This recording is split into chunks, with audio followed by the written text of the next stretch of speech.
Hello, this is Deborah Cohen. Welcome to A Story in a Song. And today we're going to talk about unity and how we can achieve unity amongst all peoples by singing together. So if that interests you, please come back right after this brief message. Hello, this is Deborah Cohen. I'm so glad you found me online.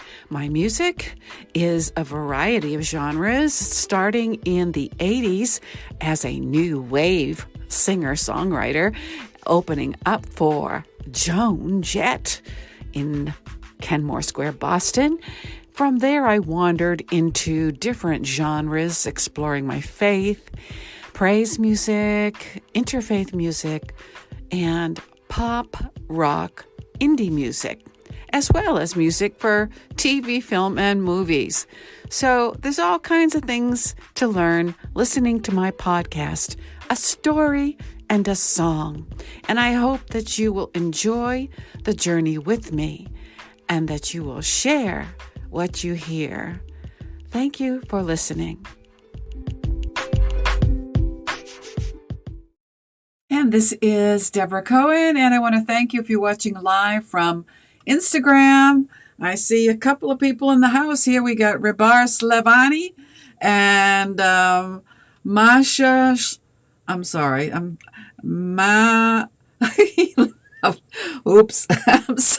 I'm not doing a good job here. Masha Sokol Music and Melanie Joy Music. Well, how about that? And more to come.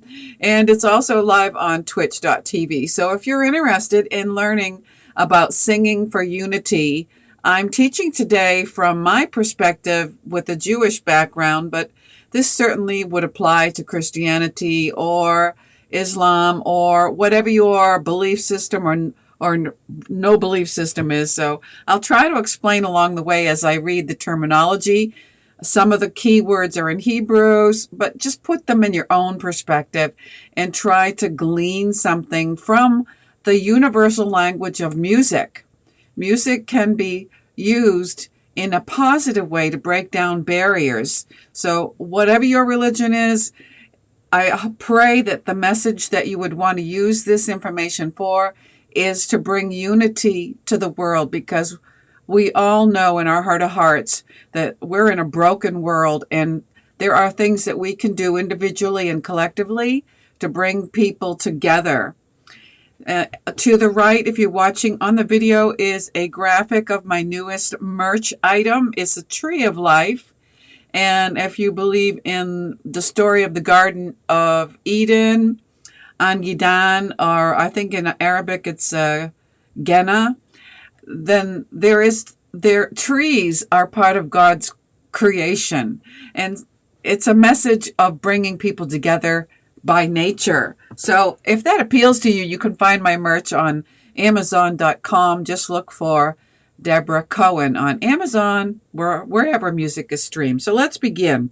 Now, a term that we're using here, according to Kabbalistic beliefs, is nigun. And a nigun is a melody without words. So, like humming, but you're making syllable sounds. Like, die, da, die, da, die, da, die, da, die. Welcome, Grammy Tucker 70. Now, the second line was with words, so that's not a nigun. But when you start out without words, these are wordless melodies that bubble up from your heart. Now, a nigun is used comfortably in Kabbalistic or Hasidic environments, but you can start doing niguns in your car when you're driving, or you can introduce them to your congregation if you're a song leader, but you have to have the courage to do this, because most people aren't familiar with what a nigun is, and they're like, why is she up there humming to herself? But it's a way of teaching people a melody without, showing them sheet music. If you're like me, I have a rock and roll background, and I went to music school in, let's see, was it 1978 or something like that? And as soon as they started on the music theory, I dropped out because I'm like, you know what? I just want to play rock and roll. As soon as I can learn bar chords, I'm out of here. And I'm sorry I did that, but that was my attitude when I was in my 20s. As soon as I learned how to play 1, 4, 5 bar chords, rock power chords, I went into a band and toured New England. But that's another story. So consider a path to higher consciousness and transformation of being. We're talking about an experience, giving people an experience with music instead of entertainment. I don't believe in my heart of hearts that anybody that is singing worship to their God, whoever you believe God to be, should be up there entertaining people. That's not the idea. That was never the reason for God to give us a voice to sing, to entertain people. We are given a voice, our heart voice, to sing to God or the Creator or whoever you're giving thanks to for being here. Hopefully you're giving thanks to somebody.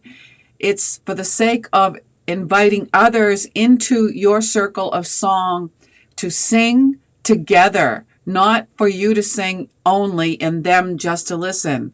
That's not it. That is not what God wants. It's written in any of the texts that you look into, and I'm going to share this with you. If words are the pen of the heart, taught Rabbi Shneur Zalman of Liadi, one of my favorite rabbis from the past, then song is the pen of the soul. Let me say that again. If words are the pen of the heart, then song is the pen of your soul. Song is the pen of your soul. We all have a soul that lives on after the physical body decays after death. That song, that soul has a voice that wants to be expressed. And a lot of us squelch our own soul voice because we've been told by somebody, oh, you can't sing. It's better off if you're quiet. Well, that person is ignorant who said that. Even though it may be true, we're not to cut each other down because we're not perfect. None of us are perfect. You should suggest instead, I hear your heart song, but could you try to take some ear training? I say this to people often lately because I see people that want to sing, but they can't carry a tune. And so we tell them, oh, please don't sing. Please don't sing, and maybe they don't have a really good voice, but they can have one. Like anything else, why do we go to school? To get better, to develop our skills. And one of the raw materials that we were born with, most of us, if you have a voice, is a soul voice. And don't let people chop it off and quiet you. Go get some training. It's called ear training. You can find it for free online. And it teaches you how to hear notes and what notes are correct. It's practice. Very few of us are born with the gift of being able to sing in key and keep it there. It's called ear training. It's something that you learn. So if you see somebody with the heart to sing, don't say, man, please don't sing. Just say, you know what? I hear your joy of singing. I can hear your heart voice. But you know what? There's lessons that all of us can take, including myself. I took them.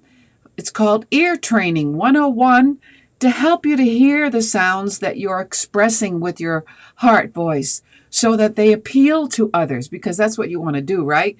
You don't want to be like a bullhorn offending somebody with your noisy voice. You want to attract people to that loving expression of your soul by getting the needed training. So the soul's pen, however, writes in the opposite direction from the heart. While words carry meaning downward from God, God's own primal consciousness into the minds of sages and the lips of prophets to inscribe them upon human hearts, song carries the soul upward to be absorbed within the infinite light, aka God. So Why would you ever want to deny any individual human being the experience of lifting up their voice to the light, the infinite light we'll call the Creator, just because they can't carry a tune? Help them to get there. Everybody needs to practice being able to sing in front of others without fear. It takes a lifetime, at least it took me. And why am I saying this? Because my mother, when I was a teenager, I used to go into my bedroom and feel better about myself when I would turn on Olivia Newton-John or the Beatles and have a soul singing session where I closed the bedroom door and I sang out to my heart's delight with the Beatles. It was therapy. It's mental health. And I came out of my bedroom to have dinner with my family, and my mother said, "Was that you singing?" And I said, "Yes, Ma." She said, "You sound like a sick cow." Well, that destroyed me as a teenager. That destroyed my self-confidence. Words matter. You can hurt somebody, even if you're sarcastic. It's not good. We really, if we want to make this world a better place, we have to think of lifting up others instead of destroying people with our words. So while words carry meaning down from God, song carries the soul up. So don't you think that the Creator is pleased when we deliver our heart in a song? It's Christians call it a living sacrifice. It's for all of us to sing to God. That is why nigunim, which is plural for nigum, which are wordless melodies, generally have no words. Words limit and define. But the nigun tears down the soul beyond all bounds, beyond all words.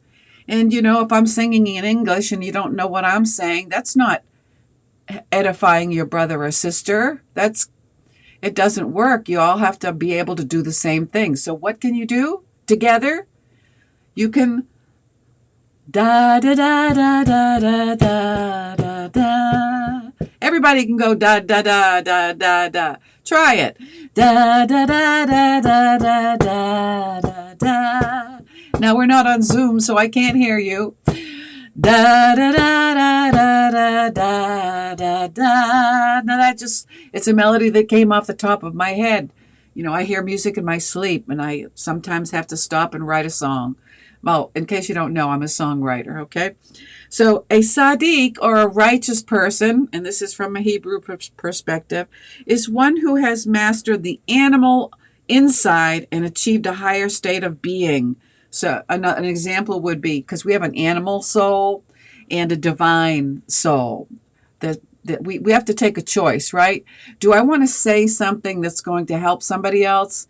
Or do I want to say something from the animal soul that has, it might even be the truth in the physical realm, but you want to lift people up to a higher level of spirituality.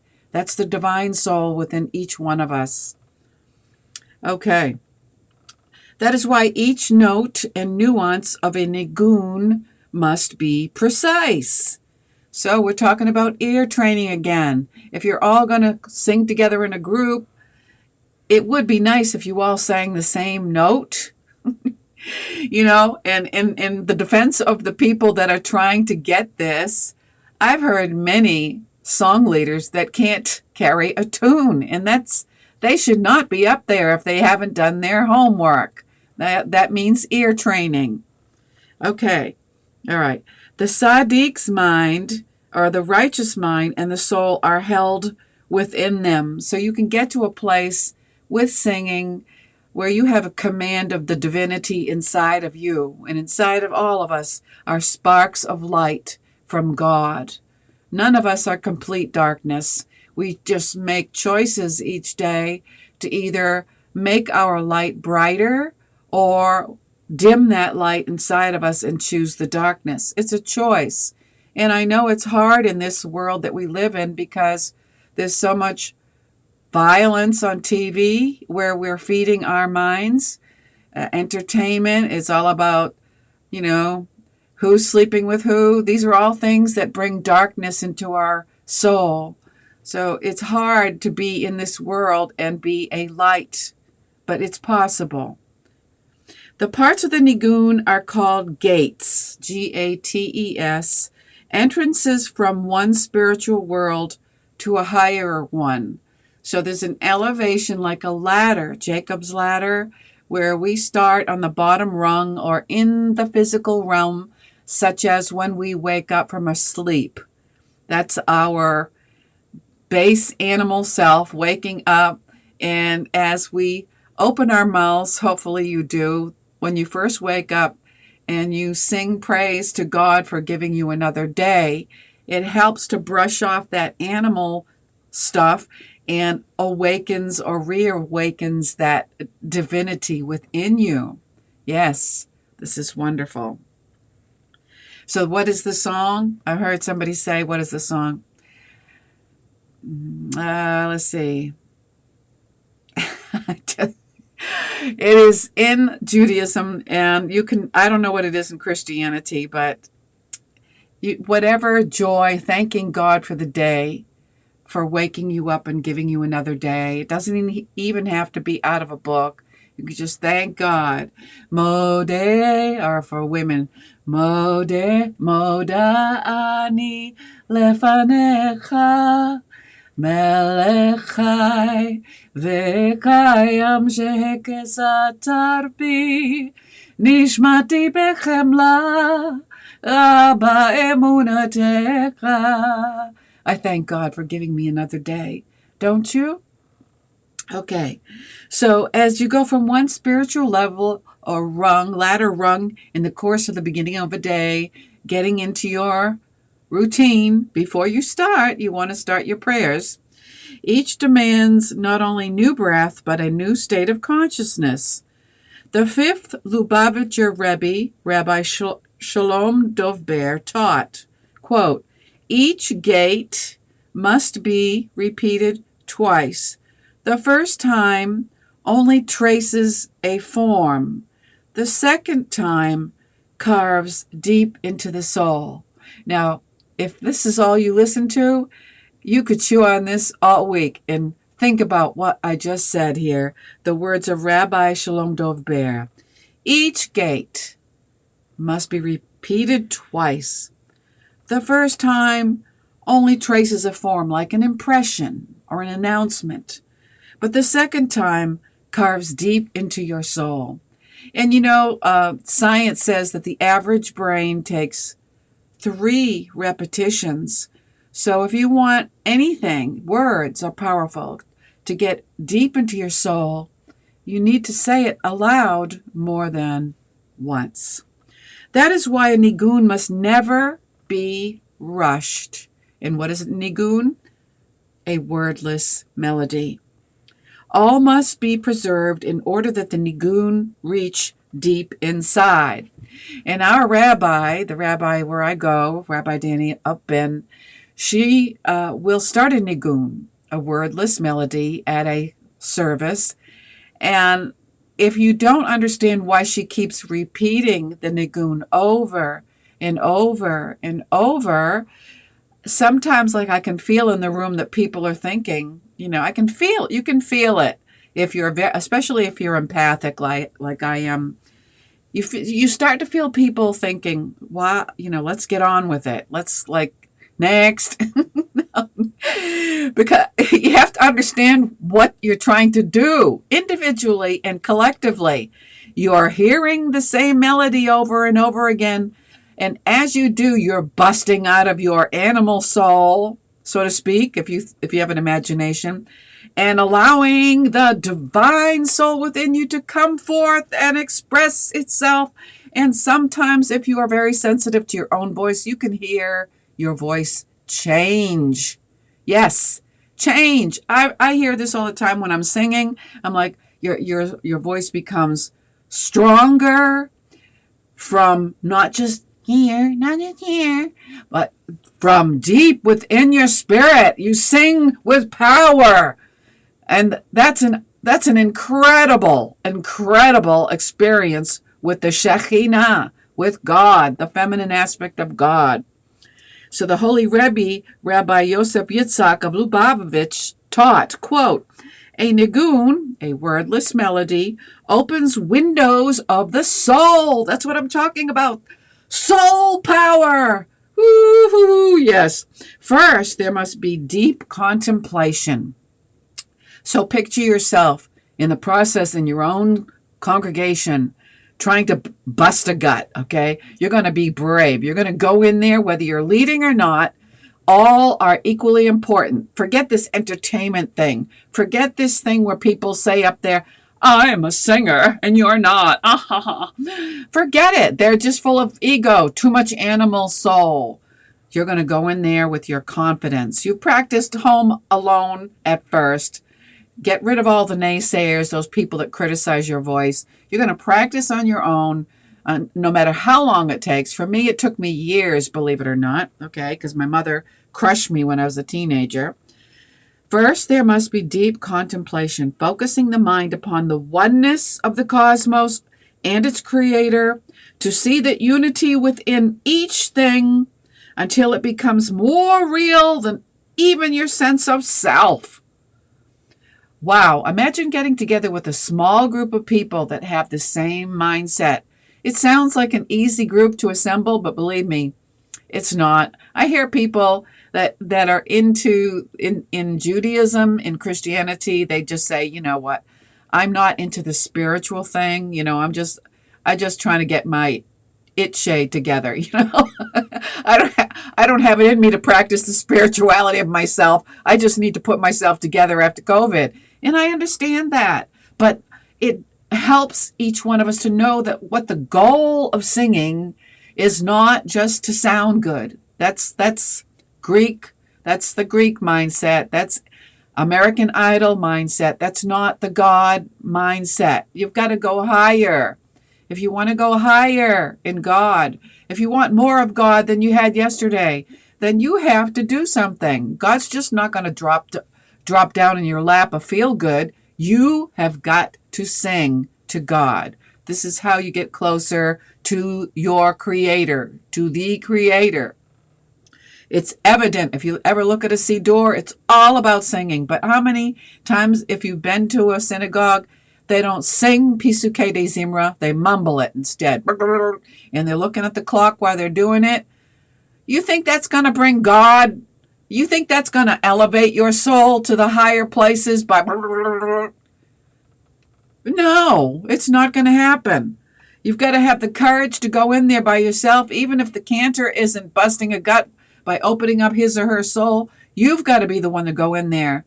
Not with an attitude of rebellion, no, of love. This is why you've got to, I'm talking from experience because I get so frustrated. In the past, I'm like, oh, I'm going to sing my lungs out. But that's not what you need to do.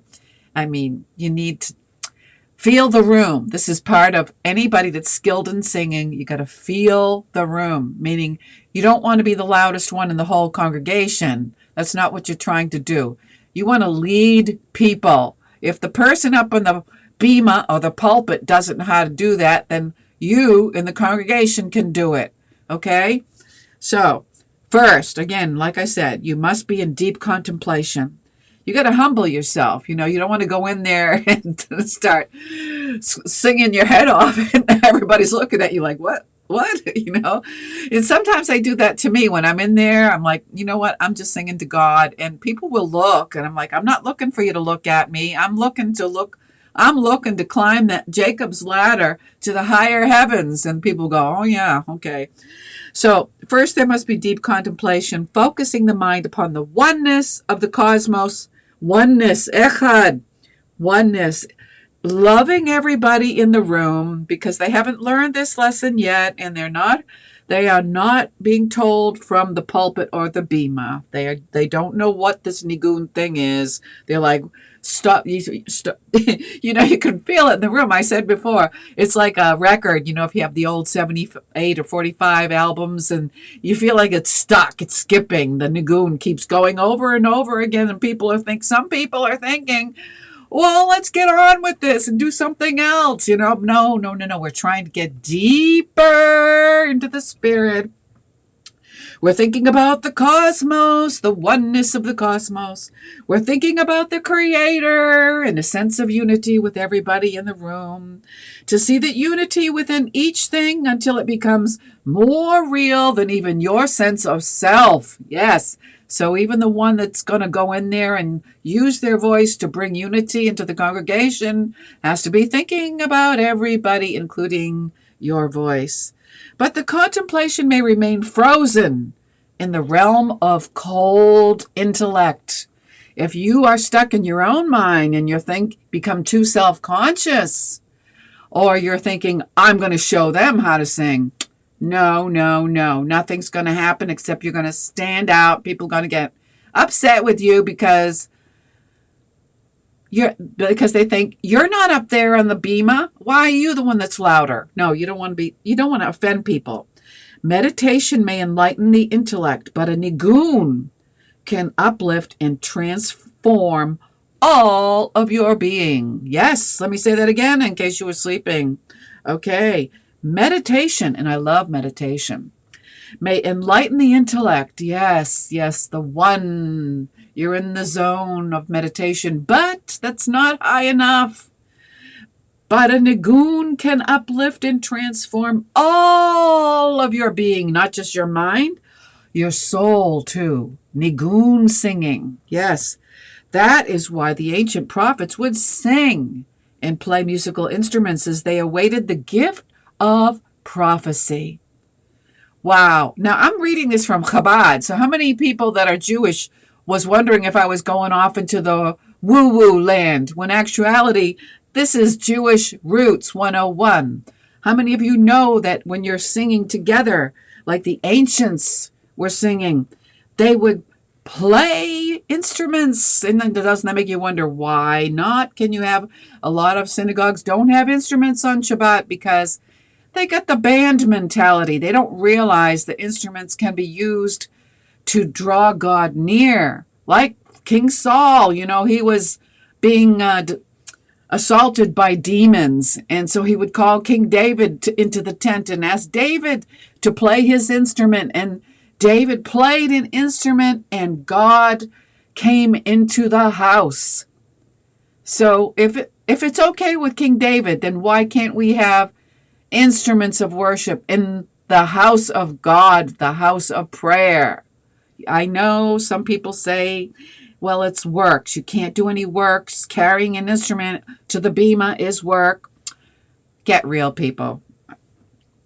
Okay. Did David say I can't do it on Shabbat because, I can't carry anything? I don't see it. I don't see it written anywhere. Okay. So not for the sake of transcendence alone. Okay.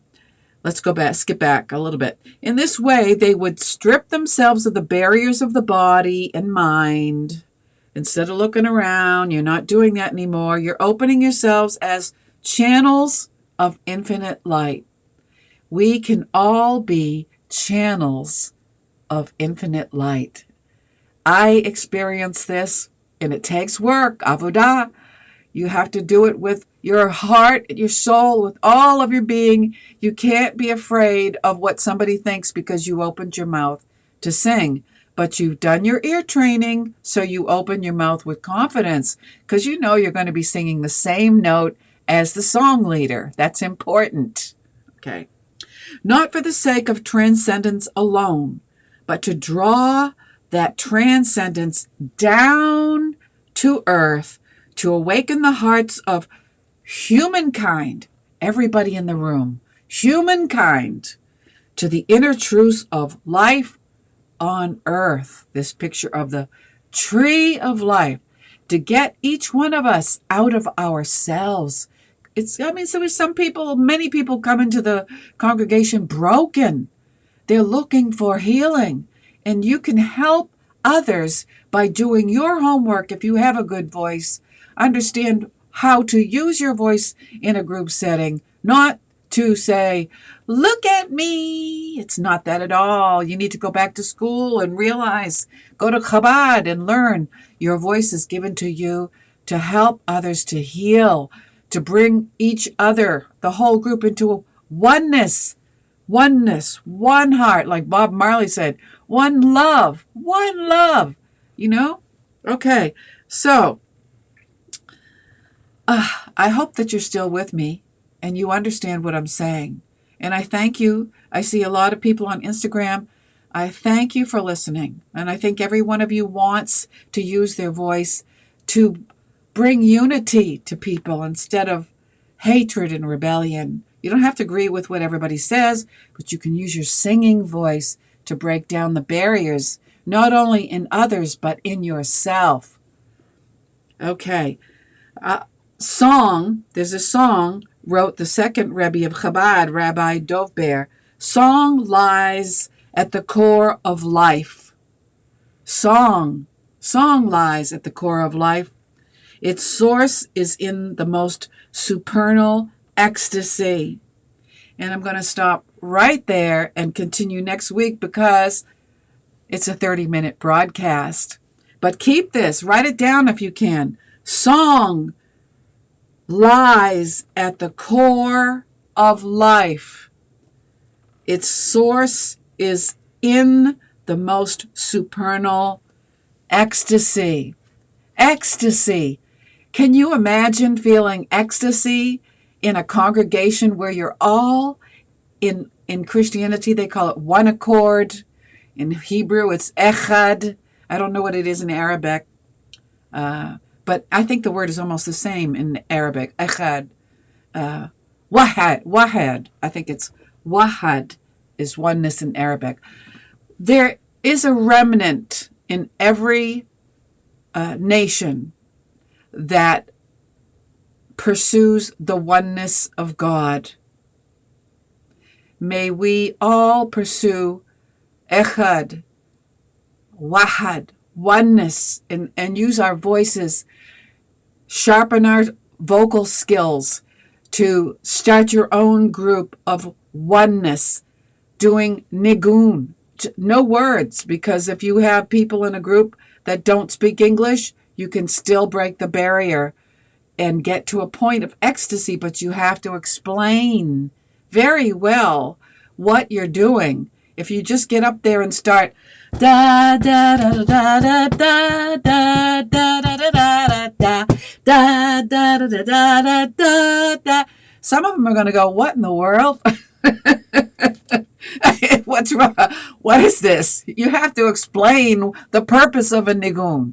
Okay, so I hope that you enjoyed this, that you'll come again next Sunday at 11:30 a.m. Eastern Time for a story and a song. And please look for my podcast on YouTube, A Story and a Song, and subscribe so you can share the archived video with somebody else. Maybe you're trying to start a group with somebody and you want to start a group singing all wordless melodies. Well, share this podcast with them to help them understand.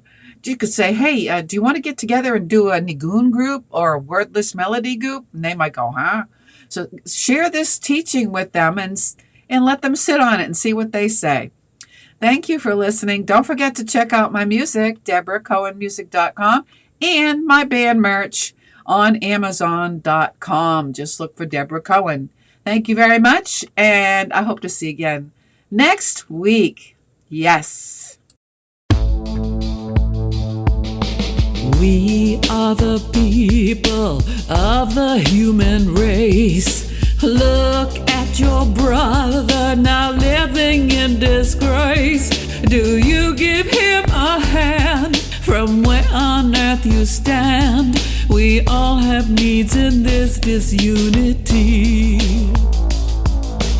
People point fingers at their enemies, thinking of hurting one birth from the same seed. People.